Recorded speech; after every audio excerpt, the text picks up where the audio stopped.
Sejam todos bem-vindos, começando mais um vídeo. Nesse vídeo aqui eu vou explicar a fórmula que será adotada nesse Campeonato Paulista de 2026. Sei que muita gente tem dificuldade ainda de entender como o campeonato vai funcionar. Eu vou dizer para vocês aqui e também vou mostrar para vocês os confrontos. Já tem uma tabela aqui dos times, porém não temos ainda a data dos jogos nem os dias, mas já temos os confrontos definidos. Como vocês podem ver na tela, esses são os confrontos de cada clube no Paulistão de 2026. Eu vou falar sobre esses confrontos, mas primeiro eu vou explicar a fórmula de como o campeonato vai funcionar. Será uma tabela, como é a tabela do Brasileirão, mas somente com 16 clubes. Os 8 primeiros avançam como se fosse o G8. Esses 8 primeiros avançam e vai para as quartas de final. Os últimos 8, 6 deles permanecem no Paulista e os últimos 2 na tabela de classificação caem, como se fosse uma zona de rebaixamento, só que só rebaixa 2 clubes. Os últimos 2 clubes do Paulistão de 2026 serão rebaixados, os 8 primeiros vão avançar, e os 6 que ficarem ali abaixo dos que avançam vão permanecer na primeira divisão. Cada clube na primeira fase jogará 8 partidas, e os clubes que avançarem às quartas, o primeiro enfrentará o oitavo, o segundo enfrentará o sétimo, o terceiro enfrentará o sexto, e o quarto enfrentará o quinto nas quartas de final. Bom, nas quartas e nas semis nós teremos jogos únicos e na final teremos ida e volta.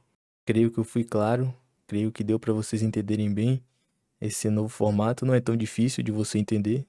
Será uma nova fórmula para dar mais dinâmica ao campeonato, para ser um pouco mais curto.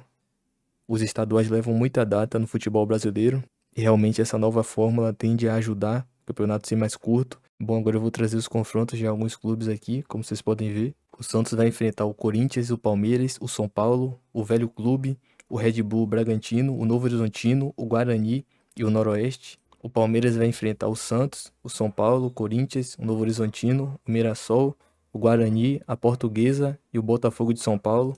São Paulo vai enfrentar o Corinthians, o Santos, o Palmeiras, o Mirassol, São Bernardo, a Portuguesa, a Ponte Preta e o Primavera. O Corinthians vai enfrentar o Santos, o Palmeiras, o São Paulo, o Red Bull, o Bragantino, o São Bernardo, o Velho Clube, a Portuguesa e o Capivariano. Como vocês podem ver, os 4 grandes de São Paulo vão se enfrentar em clássicos. Bom, o Red Bull, o Bragantino enfrenta o Novo Horizontino, o Mirassol, o São Bernardo, o Santos, o Corinthians, o Velho Clube, o Noroeste e o Botafogo de São Paulo. O Mirassol enfrenta o Palmeiras, o São Paulo, o Red Bull, o Bragantino, o Novo Horizontino, São Bernardo, Portuguesa, o Primavera e o Capivariano.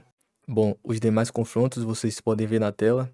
Esse aqui foi um apanhado geral mostrando para vocês os confrontos do Paulistão de 2026, a nova fórmula. O campeonato teve uma mudança radical e eu trouxe aqui para vocês, expliquei bem. Espero que todos vocês tenham entendido muito bem. Peço que você deixe um like, comente aí o que você achou do vídeo, o que você achou da nova fórmula, quem vai ser campeão, quem vai ser rebaixado, o que vai acontecer nesse campeonato. Peço que se inscreva no canal para dar uma fortalecida gigantesca e até o próximo vídeo, rapaziada.